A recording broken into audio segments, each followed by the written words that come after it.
জামাতে নামাজ আদায় করতে মসজিদে এসেছিলেন স্বরাষ্ট্র উপদেষ্টা। নামাজ শেষে দৌড়ে বের হওয়ার সময় তার গায়ের ওপর পড়তে গিয়েছিলেন একজন। তবে কোনো কিছুতেই বিকার নেই উপদেষ্টা জাহাঙ্গীর আলম চৌধুরী। নিরাপত্তা বলয়ের বিলাসিতা ছেড়ে মিশে গেছেন সাধারণ মুসল্লিদের সঙ্গে। এতেই অবাক নামাজ আদায় করতে আগতদের এক অংশ।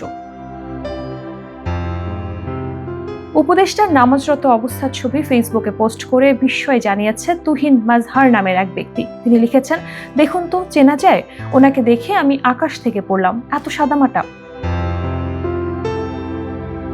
মাজহার জানান, স্বরাষ্ট্র উপদেষ্টা কোনো রকম শোরগোল ছাড়াই মসজিদে উপস্থিত হন। জুতা হাতে নিয়েই অজু করে নামাজে দাঁড়ান। এ সময় তার আশেপাশে কাউকেই দেখা যায়নি, অর্থাৎ একজন নিরাপত্তা কর্মীকেও উপদেষ্টার পাশে দেখা যায়নি।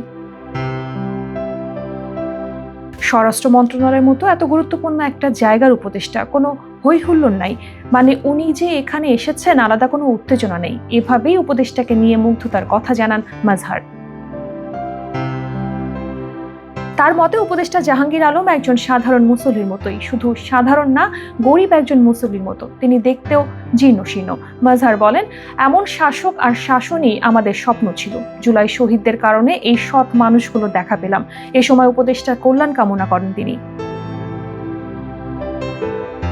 স্বরাষ্ট্র উপদেষ্টাকে নিয়ে মাজহারের এমন পোস্ট মুহূর্তেই ভাইরাল ফেসবুকে। এমনকি প্রধান উপদেষ্টার প্রেস সচিব শফিকুল আলমও তার পোস্টটি শেয়ার করেছেন। মাজহারের পোস্টে অনেকে উপদেষ্টার সরলতার প্রশংসা করেছেন, আবার অনেকে করেছেন সমালোচনাও। কেউ বলছেন 500-700 টাকার শার্ট বলে দিচ্ছে উপদেষ্টার জীবনযাপন কতটা সাদামাটা। অনেকে বলছেন উপদেষ্টার কথা শুনলেই তার সরলতার প্রমাণ পাওয়া যায়। জাহাঙ্গীর আলমের নিপাট সাদামাটা জীবনের জন্য তাকে শুভকামনাও জানান অনেকেই। আবার কেউ অভিযোগ করেন, স্বরাষ্ট্র মন্ত্রণালয়ের দায়িত্ব এমন সরল মানুষের কাঁধে থাকার পরেও ট্রেনিং নিয়ে বাদ পড়েছে পুলিশ একাডেমির বহু সদস্য। আরেকজন লিখেছেন, আওয়ামী আমলে এমন অনেক নেতা কক্সবাজার ঘুরতে গিয়েও নামাজ পড়তেন। কেবল নামাজ দিয়ে কাউকে যাচাই করা ঠিক নয়।